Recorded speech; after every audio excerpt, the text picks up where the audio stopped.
The Vatican's Congregation for the Causes of Saints handles more than 2,000 cases of canonization from around the world, referred to as the saint-making factory, due to its large and complex workload. On April 27th, the Vatican will hold the canonization ceremony for Carlo Acutis, a 15-year-old computer whiz famous for his charitable activities and faith in God. With this ceremony, Acutis will become the first saint in genes in the history of the Catholic Church, completing a years-long canonization process. All members of the Catholic Church can be canonized, but they must undergo a rigorous investigation and verification process conducted by the Congregation for the Causes of Saints, the agency likened to the saint-making factory of the Vatican. According to the Church's regulations, at least 5 years after the person proposed for sainthood passes away, the local bishop will open a beatification file, collecting evidence about the candidate's life of virtue and holiness, and then presenting it to the Holy See. The candidate at this stage is referred to as a servant of God. The file will then be submitted to the Vatican's Congregation for the Causes of Saints for review. The advisors of the Congregation for the Causes of Saints will examine the data, assess the candidate's heroic virtue to present to the Pope in order to declare that person venerable.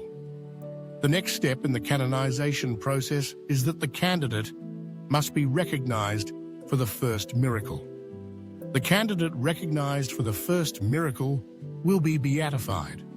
The most common miracle considered in the canonization process is helping the sick recover or be completely healed through prayers beyond the capacity of scientific explanation. Candidates recognized as martyrs will be immediately beatified. When the Congregation for the Causes of Saints certifies the second miracle, the candidate will be canonized by the Pope during the canonization ceremony. This person will be venerated throughout the Church with the title Saint.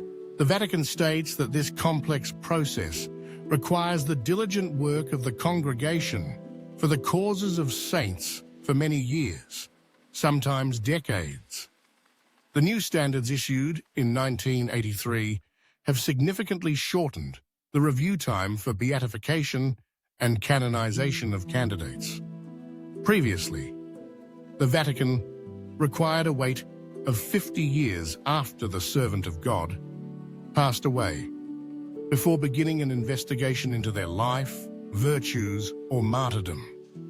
Although the review time for beatification has been shortened, the canonization process still often takes a long time due to the complexity involved in assessing the cases, as well as the available research resources of the Congregation for the Causes of Saints. Each process of beatification and canonization has its own steps, such as investigation, taking testimonies, and preparing the summary dossier, Processio. The investigation and evaluation process is usually carried out by theological advisors from the Congregation for the Causes of Saints, possibly with support from historical advisors if necessary. To examine a miracle, they will interview many witnesses, potentially up to several dozen people at each stage.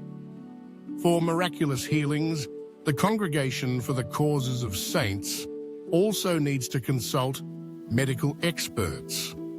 After completion and acceptance at various stages, the Processio dossier will be presented before a meeting of the members of the Congregation for the Causes of Saints, and then submitted by the prefect of the congregation to the Pope for a final decision. According to Vatican News, the Holy See is processing nearly 1,500 sainthood cases in Rome and over 600 cases in lower dioceses. And not all beatification cases are likely to be accepted. The Vatican spent about €2 million to evaluate the beatification cases in 2021. Due to the simplification of the process over the past 50 years, the number of people proposed for sainthood has increased, coming from all continents and from all backgrounds. Since 1969, the Vatican has beatified 3,003 individuals and canonized 1,479. The Congregation for the Causes of Saints usually holds 2 meetings each month, reviewing 4 cases in each meeting. The number of cases completed each year is around 80 to 90. After review, these beatification cases will be updated on the website of the Congregation for the Causes of Saints. In addition to relevant documents and publications, the website also archives over 1,000 entries on the biographies and sermons of the blessed and saints recognized in the last 7 papacies. Cardinal Marcello Semeraro, prefect of the Congregation for the Causes of Saints, noted that the complex processing of beatification cases, along with the large volume of work, often leads this agency to be referred to as the Saint Production Factory. He believes that this description is not negative, but instead shows that the congregation is a place where advisors and collaborators work seriously and honestly to evaluate the candidates. The number of cases may be high, but it does not diminish the accuracy and comprehensiveness of the congregation, he said. Cardinal Semeraro stated that the Congregation for the Causes of Saints often strives to control additional costs arising during the review of complex cases, ensuring that financial factors do not become barriers to the beatification process.